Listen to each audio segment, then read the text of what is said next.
कृष्ण की वाणी। बच्चे, जो लोग तुम्हें बर्बाद करने की सोच रहे हैं ना, वो खुद ही बर्बाद हो जाएंगे मेरे बच्चे, खुद ही।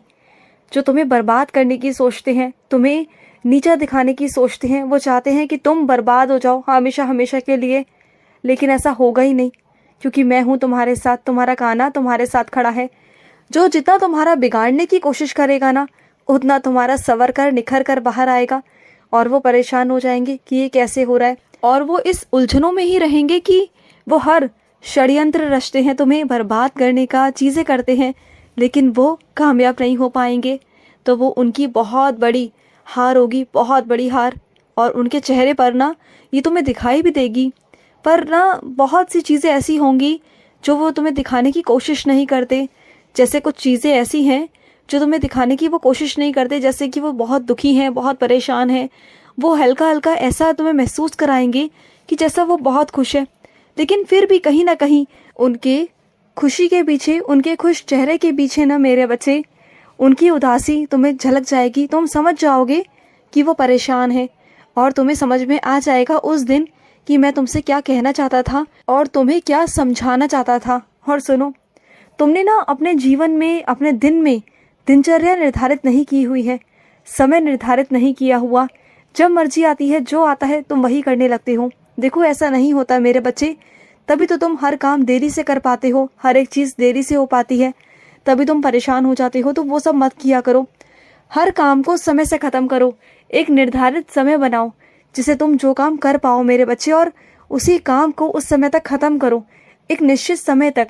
तभी तुम्हारे सारे काम समय पर ख़त्म हो पाएंगे। अपने ज़िंदगी में अनुशासन बनाओ, एक समय निर्धारित करो मेरे बच्चे। और सुनो, जो मेरे पाठ करने का, पूजा करने का जो तुम्हारा नियम है ना, उस नियम से मेरी पाठ पूजा किया करो।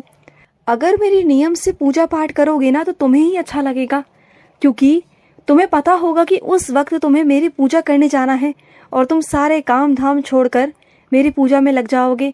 नहीं तो पता है क्या होता है, तुम मेरी पूजा करना भूल जाते हो और फिर वो पूजा रह जाती है। तो इसलिए नियम बनाने को कहता हूँ कि नियम से करोगे ना तो तुम्हें याद रहेगा। तुम्हें रोज़ याद दिलाने की मुझे ज़रूरत नहीं पड़ेगी, तुम्हें अपने आप ही खुद ब खुद याद रहेगा कि उस समय तुम्हें पूजा करनी है। समझ गए ना? और सुनो, जिस इंसान की जैसी सोच होती है ना मेरे बच्चे, वो वैसे ही कहानी को रचता है मेरे बच्चे।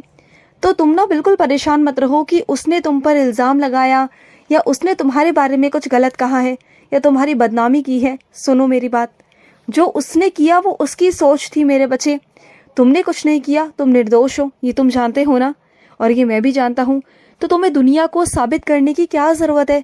कोई ज़रूरत नहीं मेरे बच्चे, क्योंकि इस दुनिया को तुम अगर सही दिखाओगे तभी वो तुम्हारे बारे में बातें करेगी, और अगर गलत कहेंगे तभी वो तुम्हारे बारे में बातें करेगी। तो बिल्कुल शांत हो जाओ, बिल्कुल तुम्हें किसी से कुछ कहने की ज़रूरत नहीं, शांत रहो। जो ये वक्त है ना मेरे बच्चे, ये वक्त बहुत बलवान होता है, बहुत बड़ा होता है ये वक्त। वक्त के साथ साथ हर एक चीज़ ना भर जाती है अपने आप, चाहे कितने बड़े से बड़ा गहरा जख्मी क्यों ना हो, कुछ भी हो मेरे बच्चे, वो जख्म भर जाते हैं। तो बिल्कुल तुम परेशान मत रहो। और अपने कुछ बच्चों से कहना चाहता हूँ, मैं जानता हूँ कि तुम आज़ाद परिंदे हो मेरे बच्चे, और तुम्हें कैद कर कर रख लिया गया है। तुम्हें पता नहीं था पहले कि वो माहौल ऐसा है, और तुम फंस गए। लेकिन सुनो, तुम्हें आज़ाद करूँगा। तुम उड़ना चाहते हो ना खुले आसमान में, तो ये आसमान तुम्हारा ही है मेरे बच्चे। तुम्हारे कान्हा ने ये आसमान, ये खुला आसमान तुम्हारे लिए ही बनाया है, और मैं तुम्हें खुले आसमान में उड़ने की आज़ादी दूंगा मेरे बच्चे, मैं दूंगा। तुम्हारे पैरों में जो बेड़ियां हैं ना, उन सब बेड़ियों से तुम्हें मुक्त करूंगा, और तुमसे कहूंगा कि जाओ और जाकर अपनी ज़िंदगी को जियो, जैसे तुम जीना चाहते हो, जैसे तुम रहना चाहते हो, वैसे तुम करो। और सुनो मेरे बच्चे, तुम्हारे घर में एक ऐसा ताला है जो टूट नहीं रहा, जो खुल नहीं रहा, जिसमें जंग लग गई है। तो सुनो, वो ताला नकारात्मकता की निशानी है मेरे बच्चे। जल्द से जल्द उस ताले को ना मेरे बच्चे तोड़ कर या काट कर, कैसे भी कर बाहर फेंक दो मेरे बच्चे, क्योंकि उसने ना तुम्हारी किस्मत को बंद करके रखा हुआ है मेरे बच्चे। जो चीज़ें तुम्हारे पास आ रही हैं ना, आते आते रह जाती हैं, फिर कभी हो नहीं पाती, कभी तुम उसमें सफल नहीं रह पाते, कभी कभी हाथ में आकर वापस चली जाती हैं। ऐसा कुछ होता है ना, तो वो उसी वजह से होता है। जो ताला है ना, वो नकारात्मकता की निशानी है। उसे तोड़कर या काट कर बाहर फेंक दो। उसने तुम्हारे भाग्य को रोक के रखा हुआ है मेरे बच्चे। और मैं हमेशा तुमसे कहता हूँ कि घर में कूड़ कवाड़ा या कुछ भी मेरे बच्चे, ऐसा कुछ भी मत रखो घर के अंदर जिसे तुम इस्तेमाल नहीं करते हो। देखो, घर भरने से कुछ नहीं होता। घर में ऐसी बहुत सारी चीज़ें होती हैं जिसे तुम इस्तेमाल नहीं करते हो, और उन्हीं चीज़ों की वजह से ना तुम बहुत परेशान रहते हो।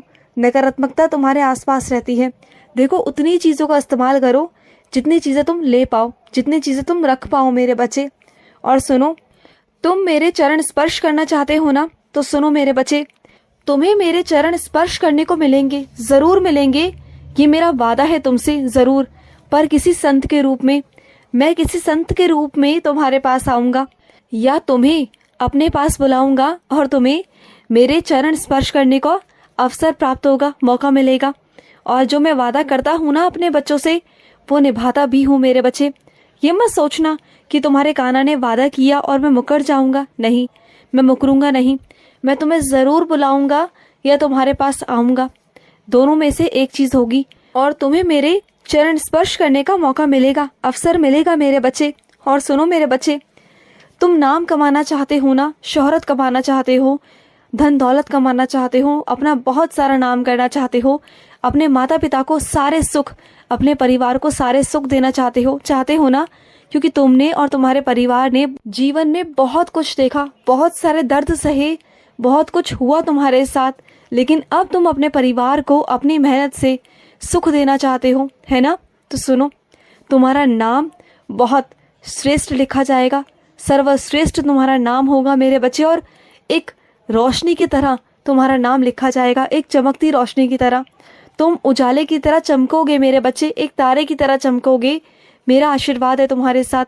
और जो भी तुम अपने परिवार के लिए करना चाहते हो ना, तो मैं तुम्हें आशीर्वाद देता हूँ मेरे बच्चे कि तुम सब कुछ कर पाओगे। तुम्हें आशीर्वाद देता हूँ, विजयी भव मेरे बच्चे, विजयी भव। तुम जितनी मेहनत कर रहे हो ना, तुम्हारा भाग्य मैं लिखता हूँ मेरे बच्चे, तुम्हारा भाग्य चमकेगा और ज़रूर चमकेगा मेरे बच्चे। किसी ज्योतिष विद्या पर या किसी भी चीज़ों पर मत जाना, बिल्कुल मत जाना, सीधा मेरे पास आना। मैं तुम्हें आशीर्वाद देता हूँ, क्योंकि भाग्य लिखने वाला तेरा कान्हा ही है मेरे बच्चे।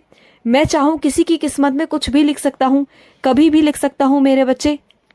तो सीधा अपने कान्हा के पास आना, और मैंने अगर तुम्हें आशीर्वाद दे दिया ना, तो असंभव को भी संभव होना होगा।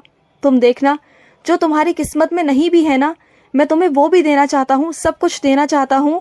तुम्हारी भक्ति को देखकर, तुम्हारे प्यार को देखकर ना मैं पिघल चुका हूँ मेरे बच्चे। और तुमने इतने प्यार से मेरी सेवा करते हो ना, अब तो मेरा दिल करता है कि तुम्हारे पास आऊं और तुम्हें जोर से गले लगाऊं, क्योंकि तुम ना 24 घंटे मेरा नाम जाप करते रहते हो, चलते फिरते, खाना बनाते में, काम करते में, कुछ भी करते में तुम बस मेरा ही नाम जाप करते हो, और मुझे बहुत अच्छा लगता है, बहुत अच्छा। और सुनो मेरे बच्चे, एक बात कहूँ तुमसे, जब भी किसी से परिश्रम करवाओ ना, तो उसे उसकी मेहनत मजदूरी दे दिया करो। जो भी धनराशि उसकी निकलती है ना, तो उसे समय पर दे दिया करो, उसे बार बार तुमसे मांगना ना पड़े। और अगर तुम्हारे पास है फिर भी तुम उसे मना करो, ये तो गलत बात है ना। उसे दे दो ना मेरे बच्चे। देखो, उसमें उसकी बहुत मेहनत है, बहुत मजदूरी है मेरे बच्चे, और किसी की मेहनत मजदूरी कभी रखनी नहीं चाहिए मेरे बच्चे, उसे लौटा देना चाहिए। इससे मैं तुम्हें और दूंगा, चिंता मत करो, तुम्हारे पास कमी नहीं आएगी, क्योंकि तुम्हारे पास तुम्हारा कान्हा है। मैं तुम्हें कभी भी कमी नहीं आने दूंगा, कभी नहीं। खुश रहो। आज का रात्रि कृष्ण संदेश समाप्त हुआ। जय श्री कृष्ण।